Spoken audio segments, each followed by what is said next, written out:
tim Filipina sudah masuk. Paling lama tanggal 8 tuh 13 tim sudah masuk tuh dari berbagai negara. Ada dari Filipina, dari Malaysia, dari Prancis, dari Belanda, dari South Africa, dari Algeria, Mesir, ada 13 negara gitu. Kita naik kapalnya dari Kupang ke Waingapu. Dan dari situ nanti pembalap akan menikmati senja di atas kapal. Di atas kapal nanti mereka menikmati senja ketika materi motor terbenam.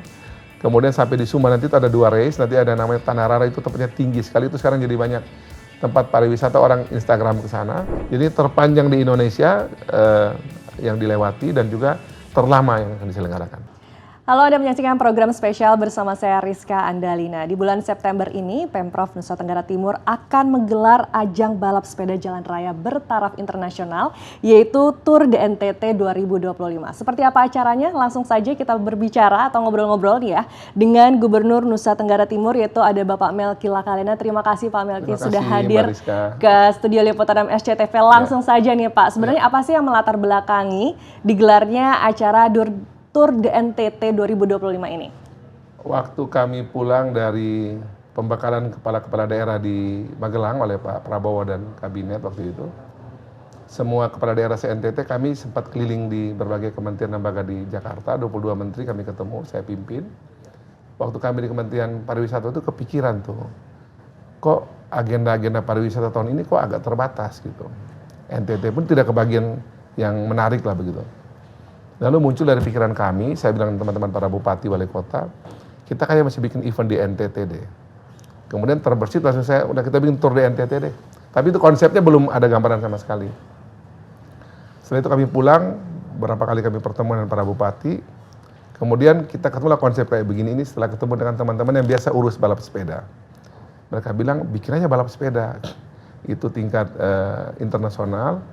Kita undang pembalap-pembalap dari berbagai negara, lalu itu bisa menjadi momen untuk sport tourism gitu. Jadi dapat olahraganya, dapat juga pariwisatanya. Dan akhirnya setelah kami siapin ya modelnya kayak sekarang ini, jadi ini lomba balap sepeda tingkat internasional ini akan mengelilingi di NTT itu ada 3 pulau besar. Pulau Timor itu ada 6 tingkat 2, 1 kota dan 5 tingkat 2. Di Pulau Sumba itu ada 4 tingkat 2, dan di Pulau Flores itu ada 8 tingkat 2. Ada 4 kabupaten itu dia pulaunya terpisah, itu Sabu, Rote, Alor, dan Lembata. Jadi besok itu kami akan keliling 3 pulau besar ini. Dari tanggal 10 September sampai dengan tanggal 21 September. Ini menurut teman-teman balap sepeda bilang, ini terlama di Indonesia dan terpanjang di Indonesia. Dan ini bisa masuk juga, termasuk juga ya mirip kayak di internasional juga tuh yang termasuk yang terpanjang di lomba-lomba tingkat dunia juga nanti. Ya kita mulai dengan yang ini dulu. Sangat menarik. Ya. Inspirasinya dari mana Pak? Sampai akhirnya tercetus ingin turismenya ini ke sports juga, olahraga. Itu murni waktu itu memang karena kita kepingin gimana ya. Kok kayaknya setelah program efisiensi oleh Pak Prabowo waktu itu kan hampir saya waktu keliling berbagai kementerian lembaga itu kan semua mengalami efisiensi kan. Kemudian kita masih bikin apa nih sekarang? Apalagi NTT yang memang kami fiskalnya itu kan terbatas ya. Tapi justru dari situasi saat ini kami diskusi cepat waktu itu ya kita bikin model begini karena sekali lagi kita ingin agar NTT yang punya pariwisata yang bagus ini kan kami punya itu kan eksotik ya. Banyak orang yang sudah keliling berbagai negara. Saya juga kebetulan waktu DPR RI dulu Komisi 9 juga sering kali kunjungan luar negeri juga melihat berbagai negara. Kalau bicara soal alam yang masih tradisional, alam yang masih asri, budaya yang masih orisinil, orang-orang juga yang masih relatif belum banyak tersentuh dengan dunia luar itu, NTT menjadi daerah yang menurut saya pariwisata sangat eksotik dan kalau itu dipadukan dengan balap, dengan sport yang khususnya balap sepeda ini menarik gitu. Dan NTT pernah punya pengalaman dulu itu namanya Tour de Flores, tapi itu cuma di Flores saja. Ini Tour de NTT ini seluruh pulau besar kita jahit semua sekaligus Mbak Rizka. Ya, jadi dikembangkan gitu Betul. Ya, melibatkan 3 pulau itu. Betul. Jadi ini menarik karena menggabungkan olahraga dan juga pariwisata, sport tourism. Kira-kira bagaimana nantinya sport tourism ini akan memperkuat NTT bisa menjadi pariwisata yang unggulan juga Pak? Nah, waktu kami launching di Jakarta waktu itu bersama Pak Menpora, saya panggil dia Dinda ya karena dia lebih muda dari saya, Mas Men ini, Dito Aryo Tejo. Waktu itu memang Menpora sudah mengatakan bahwa acara semacam ini Pak Gubernur, atau dia panggil saya Abang gitu, ini itu bisa dampaknya itu luas sebenarnya. Jadi dia bukan cuma olahraga saja, tapi bisa menyentuh pariwisata, bisa menyentuh ekonomi, bisa menyentuh kebudayaan, dan banyak hal lain lagi yang bisa diambil dari momen ini.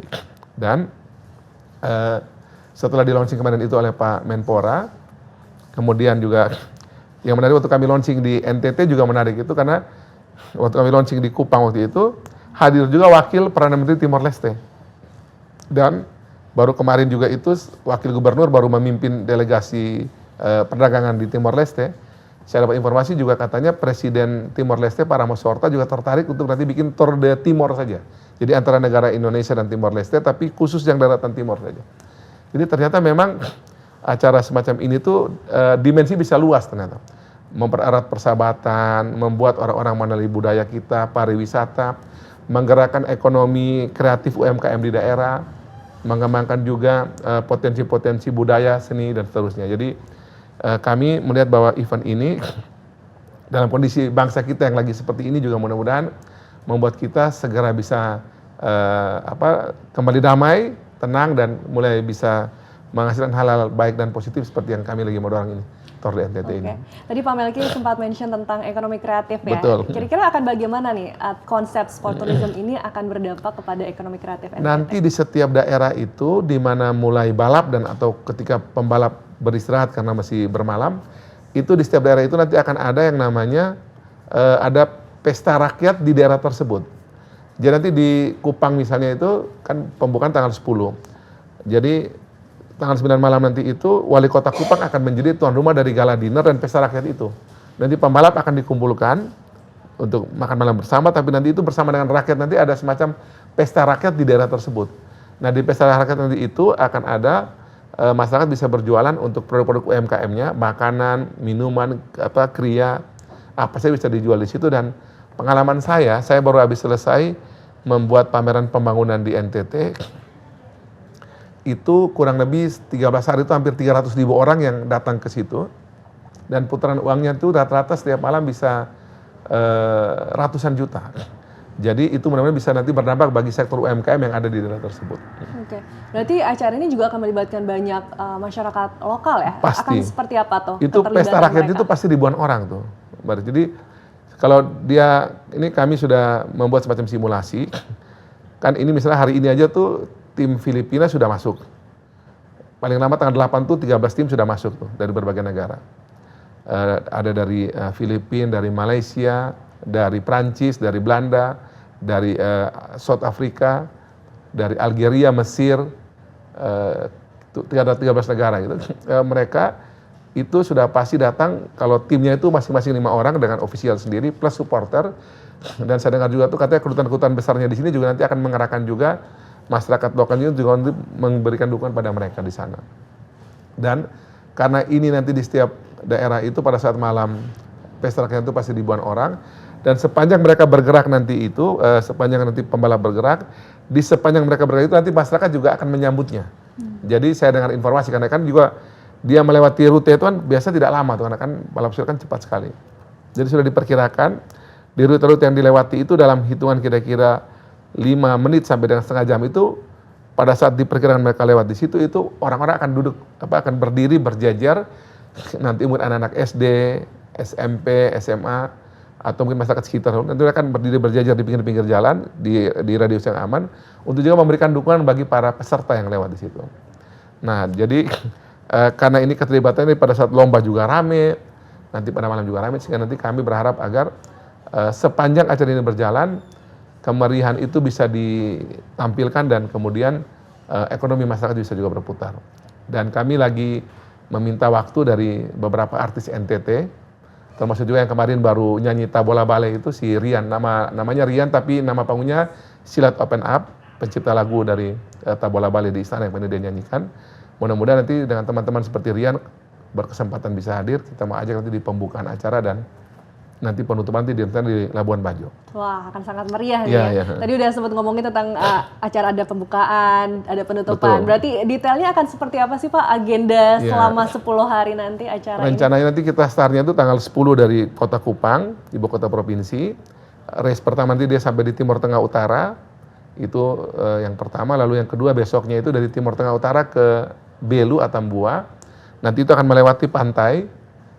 Dia akan nanti berputar, nanti ada pusat perlintasan lintas batas negara kita dan Timor Leste. Nanti itu sudah izin sama tim-tim. Nanti pembalap bisa mutar di bagian lintas batasnya.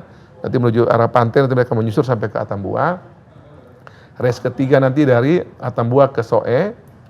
Lalu di race keempat yang nanti di Sumba itu pembalap semua beserta ofisial akan nanti naik kapal. Naik kapal, kapalnya kapal Roro tapi besar sekali kapalnya. Itu dimiliki oleh teman pengusaha yang juga politisi Gerindra di Senayan sini. Nanti kita naik kapalnya dari Kupang ke Waingapu. Dan dari situ nanti pembalap akan menikmati senja di atas kapal. Di atas kapal nanti mereka menikmati senja ketika materi mau terbenam. Kemudian sampai di Sumba nanti itu ada 2 race, nanti ada namanya Tanah Rara, itu tempatnya tinggi sekali, itu sekarang jadi banyak tempat pariwisata, orang Instagram ke sana. Nanti dari situ ke Waingapu, race keempat. Race kelima nanti Waingapu ke Tambolaka. Tambolaka itu nanti kalau di Sumba itu, kalau biasa orang tahu itu ada Hotel Nihi. Hotel Nihi itu hotel yang termasuk yang paling indah, paling mahal bahkan di dunia.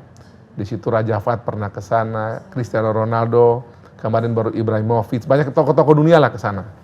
Nah itu di Sumba. Kemudian rencananya nanti dari Sumba ke Flores itu rencananya mau pakai Hercules. Nanti kami mau sewa Hercules, sudah izin Pak Panglima untuk, karena ini event internasional kita izin bisa pakai.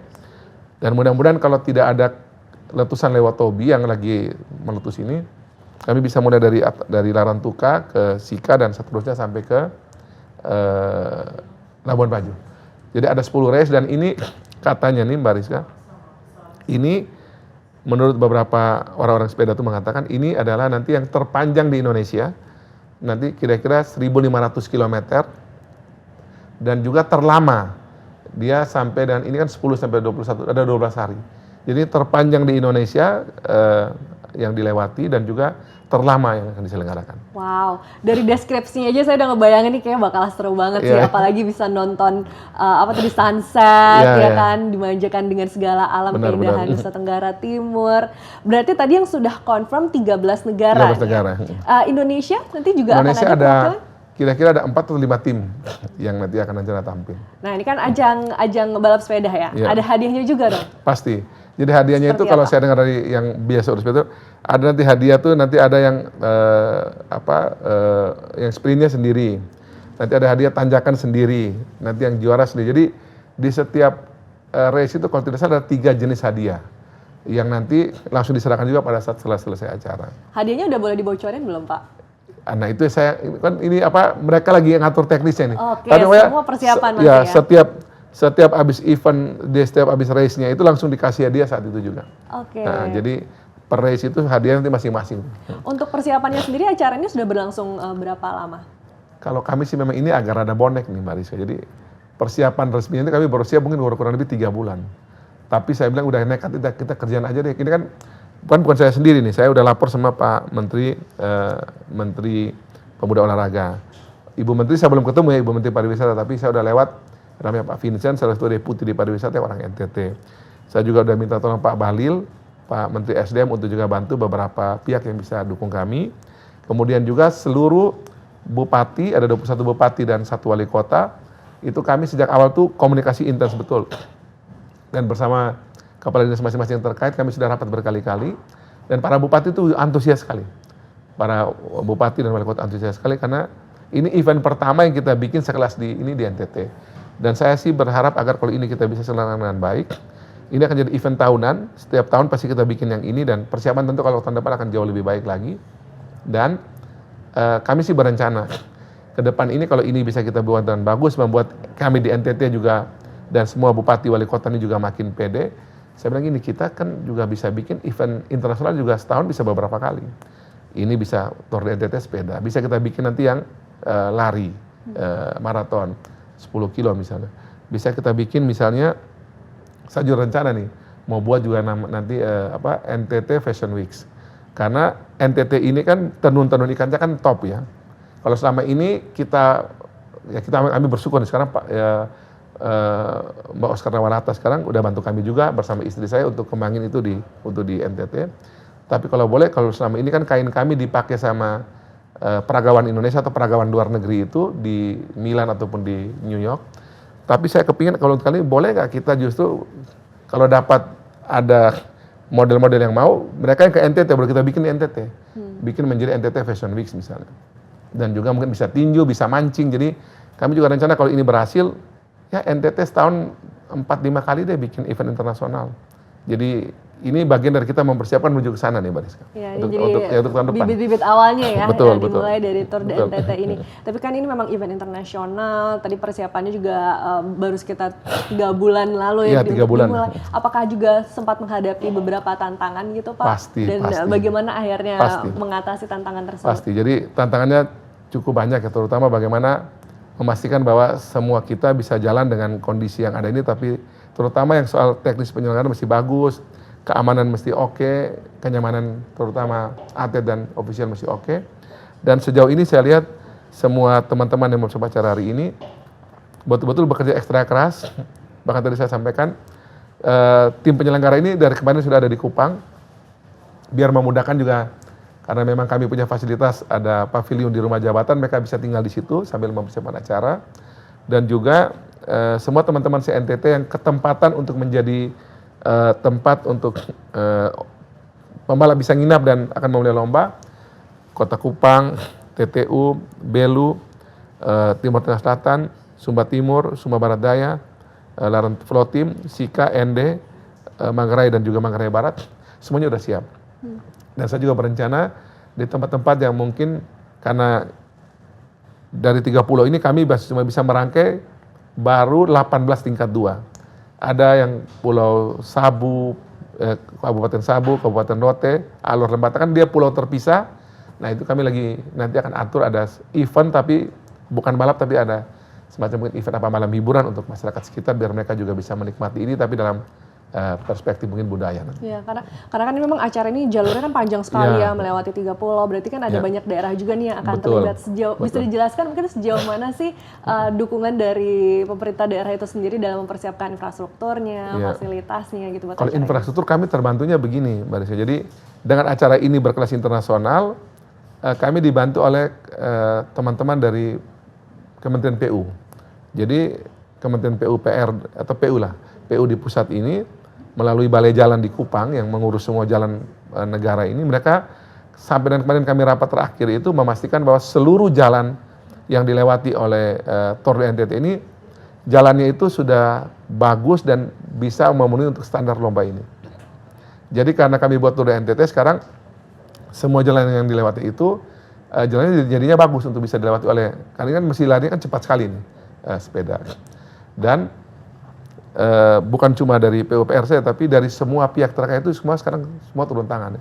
Karena memang waktunya kan tadi pendek 3 bulan, kami juga dibantu oleh Pak Kapolda, itu juga melalui para Pak Kapolres dan jajarannya, itu sekarang juga terus rapat bagaimana memastikan keamanan. Jadi sepanjang pembalap bergerak itu di lintasannya itu tidak boleh kan, kadang-kadang di NTT itu kan mungkin ada sapi lewat lah, kambing, itu semua harus bersih, orang juga tidak boleh lewat pada saat mereka bergerak sehingga tidak mengganggu lomba.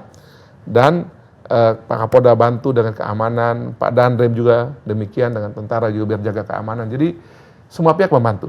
Kepala daerah jangan ditanya, mereka sangat senang sekali apalagi yang dilintasi oleh ini karena pasti ada event ini membuat ekonomi pasti berputar. Mereka punya budaya bisa muncul, UMKM bergerak, dan anak-anak mudah-mudahan yang punya niat menjadi pembalap sepeda yang sungguh-sungguh bisa belajar dari event ini dan bersiap ke sana. Wah, jadi semua gotong royong ya, karena semua pihak baik dari pemerintah daerah sampai ke pusat pun tuh ikut terlibat dan mendukung gitu ya terselenggaranya acara ini. Jadi memang pesan apa sih sebenarnya yang ingin disampaikan dari event Tour de NTT ini kepada dunia gitu mungkin? Ya, jadi pertama kami itu di NTT itu punya kebanggaan karena dulunya waktu Bung Karno dibuang di ND 1934 sampai 1938 itu dalam bukunya Bung Karno yang ditulis oleh Cindy Adams, wartawati Amerika waktu itu, beliau mengatakan bahwa waktu dibuang di ND itulah kemudian beliau merumuskan dan kemudian menemukan Pancasila yang hari ini kita pakai sebagai dasar negara kita. Dan di Pancasila itu kalau orang bilang diperas itu yang paling utama adalah gotong royong. Dan itu sumbangan terbesar NTT adalah kami membantu Bung Karno untuk merumuskan Pancasila dan dipakai oleh kita sampai hari ini. Nah, dalam kondisi yang bangsa lagi seperti sekarang ini, mudah-mudahan Tour de NTT ini juga menjadi bagian dari kita ingin memberi pesan bahwa kami di NTT sendiri dengan segala keterbatasan. NTT selalu dikenal sebagai daerah yang katanya ya, kita juga dianggap masih daerah yang susah, fiskal rendah, masih banyak sekali masalah-masalah di NTT ya, stunting, kemiskinan dan sebagainya. Tapi di tengah keterbatasan NTT ini kami mau menunjukkan bahwa kita tidak boleh menyerah, tidak harus mengutuk kegelapan ini. Kita tahu Indonesia lagi hari ini lagi kondisi lagi kayak sekarang. Tapi kita harus kembali bersatu, mesti damai dan berbuat sesuatu yang positif bagi daerah maupun bagi bangsa ini. Kami buat Tour de NTT ini. Kok dilala bertepatan pas kondisi bangsa lagi kayak begini. Jadi kalau NTT saja yang dalam kondisi yang serba terbatas ini, kami tetap bersemangat, membuat kita harus tetap membangun, berjalan tetap ke depan, bergandengan tangan, jaga perdamaian. Semoga juga bagi teman-teman se-Republik Indonesia ini, kita bersama dengan Pak Presiden kita, Pak Prabowo, Mas Gibran, seluruh menteri, kita jaga Indonesia ini dengan baik, tetap bekerja baik, positif, dan membuat hal-hal positif bagi bangsa dan negara kita yang kita cintai. Oke, berarti apa nih untuk harapannya, atau mungkin juga sekalian ajakan nih buat mengikuti acara Tour de NTT 2025? Untuk itu, bagi para pembalap-pembalap sepeda juga yang mungkin sambil ingin menonton, ingin menikmati NTT sambil sembari ikut lomba balap ini, juga bagi para wisatawan atau orang-orang yang mencintai sport, mencintai pariwisata, kami ajak untuk ke Nusa Tenggara Timur dari tanggal 10 sampai tanggal 21 ini untuk mengikuti acara Tour de NTT, dan kami pastikan juga kami lagi memastikan lagi talent-talent NTT yang hebat di bidang budaya ini. Kemarin di istana kan itu yang tampil itu kan anak NTT tuh, si Rian Silat Open Up, yang lagunya Tabola Bale itu menggetarkan istana dan Indonesia. Kami juga ajak juga nanti yang artis-artis NTT yang lain juga biar kami tampilkan nanti di acara di sana, sehingga nanti juga bisa menghibur semua yang nanti akan datang ke NTT untuk menyaksikan dan membersamai kami di acara Tour NTT ini. Oke. Ya. Baik Pak Melki. Terima kasih. Terima kasih banyak. Terima kasih buat Mbak Rizka, terima kasih buat teman-teman SCTV yang sudah mengundang kami, dan juga khusus terima kasih buat Pak Fofo. Jadi waktu saya telepon beliau langsung nanti kontak ke Mbak Esther biar ke SCTV biar bisa ngomong soal ini. Jadi, terima kasih banyak. Baik, terima kasih Pak Melki. Pokoknya sukses ya buat Tour de NTT ini. Pokoknya semoga acaranya juga selain bisa mengharumkan NTT juga mengharumkan Indonesia lah. Amin, amin. Dan demikian program spesial kali ini. Saya Rizka Andalina pamit. Sampai jumpa. Ya. Terima kasih Pak. Terima kasih Mbak Rizka.